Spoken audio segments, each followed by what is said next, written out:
Boa tarde, estou aqui na Faculdade de Medicina da Universidade de São Paulo e vou falar um pouco sobre a relação das áreas verdes urbanas e o planejamento das cidades. Como geógrafa, eu penso espacialmente, né, a questão das áreas verdes.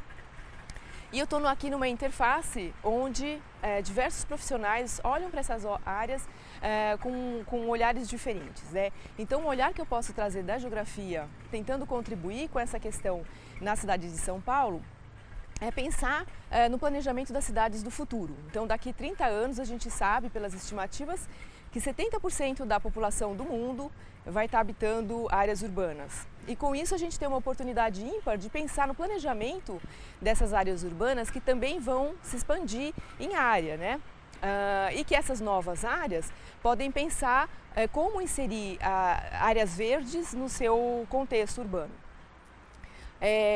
Alguns efeitos da urbanização a gente já conhece, são muito positivos para a saúde da população em geral e alguns efeitos diretos, como por exemplo o controle da temperatura, o efeito de reduzir o estresse de quem vive na área urbana, é muito importante a partir das áreas verdes, né?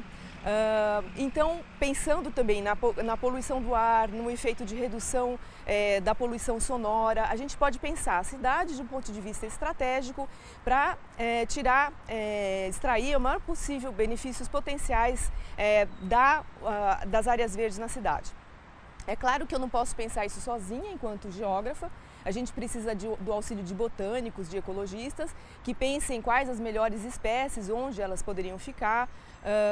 E a gente não pode simplesmente aplicar conhecimentos já encontrados em outras cidades do mundo, né, principalmente na América do Norte, Canadá, Estados Unidos ou da Europa, ou mesmo da Austrália, e simplesmente aplicar esses conhecimentos para São Paulo. A gente precisa adquirir as relações específicas que acontecem em função do clima, né? A gente viu esse ano a questão de doenças transmitidas por vetores, como a questão da febre amarela e a relação que ela tem com as áreas verdes, né? No caso de São Paulo. Então a gente precisa de estudos ainda que possam trazer elementos que nos ajudem a planejar melhor as cidades, mas pensando em questões específicas do clima tropical. A gente também tem que pensar um pouco na questão da violência urbana. Então, áreas mais violentas, as pessoas em geral ficam mais arredias a plantar árvores nas calçadas ou a passar próximos de praças em horários noturnos, né, por causa da violência urbana.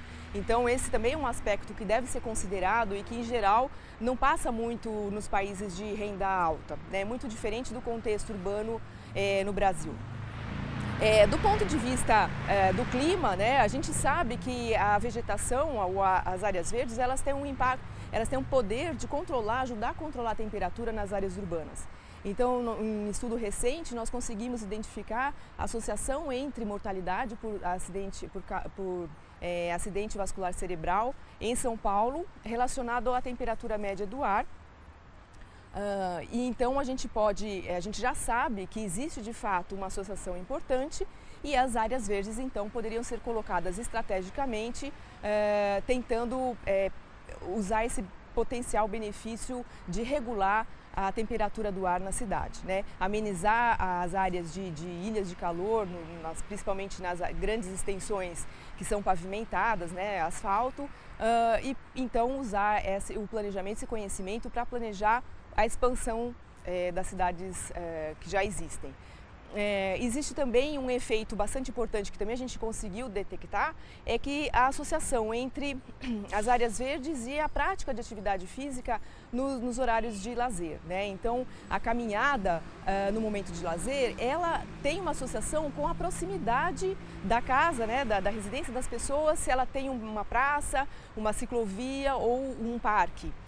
E a gente conseguiu verificar em São Paulo que isso acontece. Então, pensando na questão do sedentarismo, né, reduzir o sedentarismo, seria importante a gente oferecer para a população em diversos locais da cidade, locais mais próximos da residência, onde ela possa, até 500 metros, onde ela possa de fato praticar atividade física no momento de lazer. Os benefícios das áreas verdes são inúmeros, né? E a gente tem que conhecer melhor esses benefícios para poder implantar, fazer com que esses benefícios se revertam para a saúde da população em geral, pensando principalmente em atingir aquelas populações que são mais vulneráveis do ponto de vista socioeconômico.